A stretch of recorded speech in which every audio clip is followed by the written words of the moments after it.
Non veg ಪ್ರಿಯರಿಗಂತೂ ನಾನು ತೋರಿಸ್ಕೊಡೋ ಈ starter ತುಂಬಾ ಇಷ್ಟ ಆಗುತ್ತೆ. ಇದನ್ನು ಸ್ಟಾರ್ಟರ್ ಆಗಿ ಕೂಡ ತಿನ್ಬೋದು ಅಥವಾ ಸೈಡ್ ಡಿಶ್ ಆಗಿ ಕೂಡ ತಿನ್ಬೋದು. ರಸಮ್ ಅನ್ನಕ್ಕೆ ಅಥವಾ ಸಾಂಬಾರ್ ರೈಸ್ಗೆ ಅಥವಾ ಬಿರಿಯಾನಿ ಜೊತೆಗೂ ಒಳ್ಳೆ ಕಾಂಬಿನೇಷನ್ ಇದು. ಇವತ್ತು ನಾನು ನಿಮಗೆ ಸಿಂಪಲ್ ಆಗಿ ಈಸಿಯಾಗಿ ಮಾಡ್ಕೊಳ್ಳುವಂಥ ರೆಸಿಪಿ ತೋರಿಸ್ಕೊಡ್ತೀನಿ. ಹಾಯ್ ಫ್ರೆಂಡ್ಸ್, ನಮಸ್ಕಾರ. Welcome back to Veena Mahendra vlogs. ಯಾವುದದು ಸ್ಟಾರ್ಟರು ಅಂತ ಗೊತ್ತಾಗಿರ್ಬೋದಲ್ಲ. ನಾನು ತೋರಿಸ್ಕೊಡ್ತಾ ಇರೋದು ಇವತ್ತು chicken pepper dry. 1/2 kg chicken with ಬೋನ್ನ ತಗೊಂಡು ನಾನು ಚೆನ್ನಾಗಿ ಒಂದು 3 times ವಾಶ್ ಮಾಡಿ ತೆಗೆದಿಟ್ಕೊಂಡಿದ್ದೀನಿ. ಒಂದು ಪಾತ್ರೆ ತಗೊಂಡು ಅದಕ್ಕೆ ಚಿಕನ್ನ ಹಾಕ್ಕೊಂಡು ರುಚಿಗೆ ತಕ್ಕಷ್ಟು ಉಪ್ಪು ಹಾಗೆ ಅರಿಶಿನ ಪುಡಿ ಹಾಕ್ಕೊಂಡು ಬೇಕಾದಷ್ಟು ನೀರು ಸೇರಿಸ್ಕೊಂಡು ಫಸ್ಟೇ ಚಿಕನ್ನ ಬೇಯಿಸ್ಕೊತಾ ಇದ್ದೀನಿ. ಈ 1/2 kg ಚಿಕನ್ ಬೇಯಕ್ಕೆ ಒಂದು 20 minutes ಆದರೂ ಬೇಕಾಗುತ್ತೆ.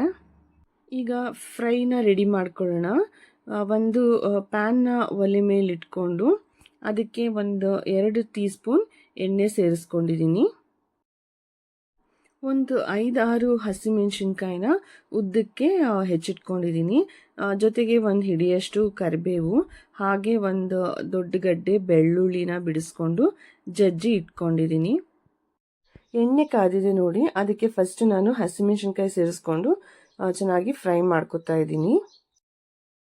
ಹಸಿಮೆಣಸಿನ್ಕಾಯಿ ಚೆನ್ನಾಗಿ ಫ್ರೈ ಆದಮೇಲೆ ಜಜ್ಜಿಟ್ಕೊಂಡಿರುವ ಬೆಳ್ಳುಳ್ಳಿ ಕೂಡ ಸೇರಿಸ್ಕೊಂಡು ಫ್ರೈ ಮಾಡ್ಕೊತಾ ಇದ್ದೀನಿ.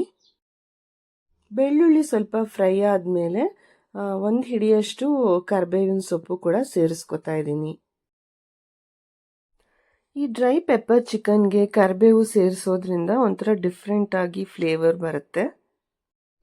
ನಿಮ್ಮ ಮನೇಲಿ ಮಕ್ಕಳಿಗೆ ಅಥವಾ ಯಾರಿಗಾದ್ರೂ ಹೋಟೆಲಲ್ಲಿ ಮಾಡೋ ತಿಂಡಿಗಳು ಇಷ್ಟ ಆದರೆ ಇದಂತೂ ಅವ್ರಿಗೆ ನಿಜವಾಗ್ಲೂ ಇಷ್ಟ ಆಗುತ್ತೆ. ಆಲ್ಮೋಸ್ಟ್ ಹೋಟೆಲಲ್ಲಿ ಸಿಗುವಂಥ ಪೆಪ್ಪರ್ ಚಿಕನ್ ಥರನೇ ಇರುತ್ತೆ. ತುಂಬ ಈಸಿಯಾಗಿ ಸಿಂಪಲ್ಲಾಗಿ ಮಾಡ್ಕೊಂಡು ಬಿಡ್ಬೋದು. ನೋಡಿ, ಇದೆಲ್ಲ ಫ್ರೈ ಆಗಿದ್ದೀರಾ. ಈಗ ನಾವು ಬೇಯಿಸಿಟ್ಕೊಂಡಿರುವ ಚಿಕನ್ ಕೂಡ ಸೇರಿಸ್ಕೊಳ್ಳೋಣ. ಚಿಕನ್ ಬೇಯಿಸ್ಕೊಳ್ಳುವಾಗ ಸ್ವಲ್ಪ ಉಪ್ಪು ಹಾಗೆ ಅರಿಶಿನ ಹಾಕ್ಕೊಂಡು ಬೇಯಿಸ್ಕೊಂಡಿದ್ದೀನಿ. ಈಗ ಮತ್ತೆ ಒಂದು ಸ್ವಲ್ಪ ಅರಿಶಿನ ಕೂಡ ಸೇರಿಸ್ಕೊತಾ ಇದ್ದೀನಿ. ಇವಾಗ ಡ್ರೈ ಪೌಡರ್ಗಳನ್ನ ಸೇರಿಸ್ಕೊಳ್ಳೋಣ. ನಾನಿಲ್ಲಿ 1 ಸ್ಪೂನು ಅಚ್ಕಾರದ ಪುಡಿ ಸೇರಿಸ್ಕೊಂಡೆ.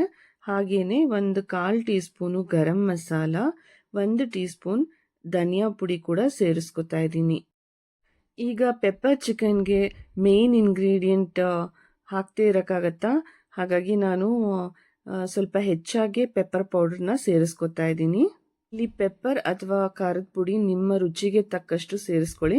ನಿಮ್ಮ ಮನೇಲಿ ಸ್ಪೈಸಿಯಾಗಿ ಇಷ್ಟಪಡ್ತಾರೆ ಅಂದರೆ ಸ್ವಲ್ಪ ಹೆಚ್ಚಾಗಿ ಸೇರಿಸ್ಕೊಳ್ಳಿ. ಇಲ್ಲ ಅಂದರೆ ಮೀಡಿಯಮ್ ಆಗಿ ಒಂದು ಸ್ಪೂನ್ ಸೇರಿಸ್ಕೊಂಡ್ರೆ ಸಾಕಾಗುತ್ತೆ. ನೋಡಿ, ಈ ಥರ ಪೌಡ್ರ್ಗಳನ್ನೆಲ್ಲ ಸೇರಿಸ್ಕೊಂಡ್ಮೇಲೆ ಒಂದ್ಸತಿ ನೀಟಾಗಿ ಮಿಕ್ಸ್ ಮಾಡ್ಕೊತಾ ಇದ್ದೀನಿ.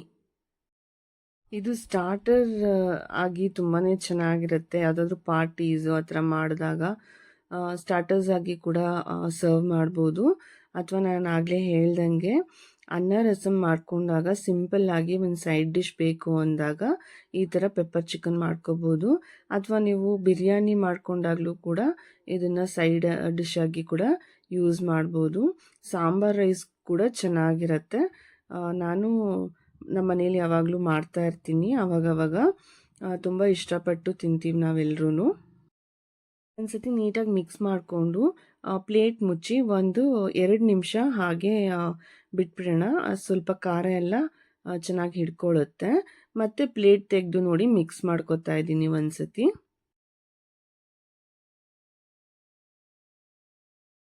ನೋಡಿ, ರೆಸ್ಟೋರೆಂಟ್ ಸ್ಟೈಲ್ ಅಥವಾ ಡಾಬಾ ಸ್ಟೈಲ್ ಅಥವಾ ಸ್ಟ್ರೀಟ್ ಸ್ಟೈಲ್ ಏನಂತಾದರೂ ಹೇಳ್ಬೋದು. ಅಷ್ಟು ಚೆನ್ನಾಗಿ ಬರುತ್ತೆ ಈ ಪೆಪ್ಪರ್ ಚಿಕನ್ ಡ್ರೈ. ಇಷ್ಟು ಸಿಂಪಲಾಗಿ ಇಷ್ಟು ಈಸಿಯಾಗಿ ಮಾಡ್ಕೊಳ್ಳೋದು ನೋಡಿದ್ರಲ್ಲ ಹೇಗೆ ಅಂತ. ನೀವು ಕೂಡ ಒಂದ್ಸತಿ ಮನೇಲಿ ಟ್ರೈ ಮಾಡಿ ಕಮೆಂಟ್ಸಲ್ಲಿ ತಿಳಿಸಿ ಹೇಗೆ ಬಂದಿತ್ತು ಅಂತ. ಯಾರೆಲ್ಲ ನನ್ನ ಚಾನಲ್ನ ಹೊಸದಾಗಿ ನೋಡ್ತಾ ಇದ್ದೀರಾ, ಲೈಕ್, ಶೇರ್, ಸಬ್ಸ್ಕ್ರೈಬ್ ಮಾಡೋದನ್ನು ಮರಿಬೇಡಿ.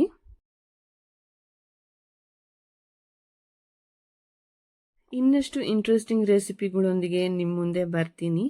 ಅಲ್ಲಿ ತನಕ ಥ್ಯಾಂಕ್ಸ್ ಫಾರ್ ವಾಚಿಂಗ್.